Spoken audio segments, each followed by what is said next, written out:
Welcome to Beginning Python. This is section 5 and we are talking about loops and iterables. In the last section, we looked at if statements and control flow. However, in this section, we're going to have a look at the following. We're going to look at what a for loop is, how to use a while loop, what an iterable is, how to use loops and conditionals together, and we're going to wrap up the section by writing a mini program that uses everything we have learned so far. In this video, we are going to have a look at how to use a for loop. To do this, we're going to learn a few things: what the in keyword is, how to use a for loop with a list, and additionally, how to use a for loop using indexing. Let's begin by having a look at what the in keyword can do for us. So here I have a string and a list. The in keyword lets us know if an element is contained within these. So for instance, I say print 5 in A, and I run this, I get false. So it's a conditional check. It's a yes or a no, true or false. Let's try another one. If I say 4 in A, 4 is an element of A, so we expect to get true. Perfect. However, if it's a string, we can do some more interesting things, like check if a substring exists within the string. So LO in S is true, because we have the substring LO right there. So that's one way we can use the in keyword. The other way we can use the in keyword is in conjunction with a for loop. The syntax for a for loop is the following. You say for, and then you give it a variable name. I'm going to say number in, and then you give it some kind of iterable, something we can iterate over. For instance, this could be the even numbers. And then you put a colon, and you make sure that there's an indentation.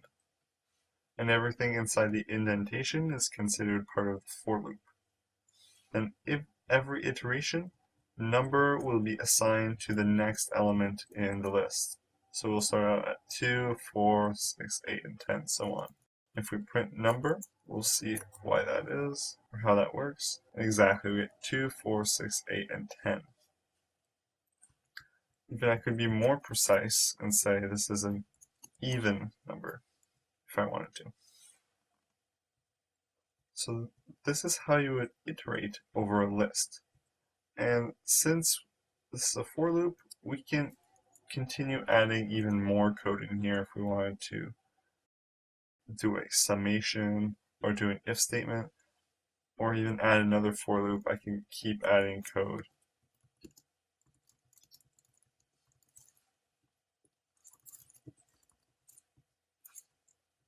However, let's see other ways we can use a for loop. For instance, let's suppose I have odd numbers, which I'm going to call odds. I put 1, 3, 5, 7, 9, and 11. Now, we can do the same thing, but this time instead of explicitly creating a list, I'm just going to reference list odds. So this is slightly different, but not that different. And we get 1, 3, 5, 7, 9, 11. However, this is another way we can do it. We can also use what's called indexing. So if you remember, we can access elements in a list by simply putting the square brackets and giving it an index. Well, if we want to iterate over all the elements in the list using an index, we have to go from index 0 up to the length -1 of this list. And if you remember, we can use range statement to generate a list for us. So let's see how we can do that. First, let's print what the range of the length of odds is. If we do that, we get the range from 0 to 6. That's perfect because our list has 6 elements.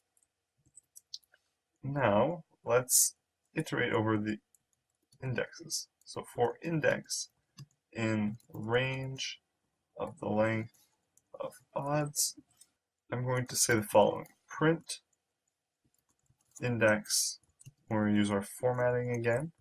So I'm going to print the index, I'm going to print what our odd number is.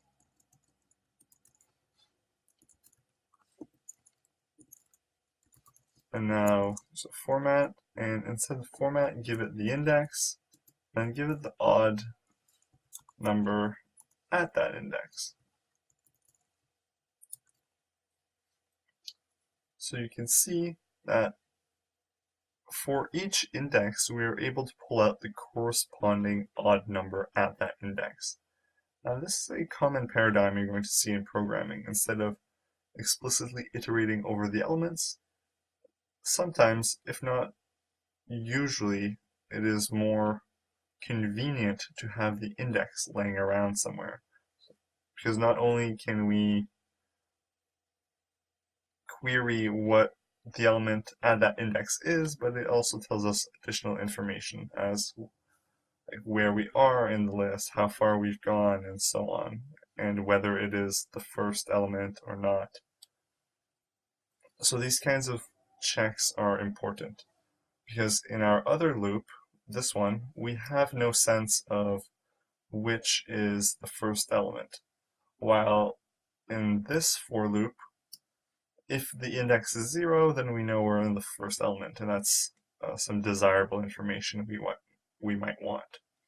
In this video, we looked at how to use a for loop. In the next video, we're going to look at how to use the while loop structure. See you then.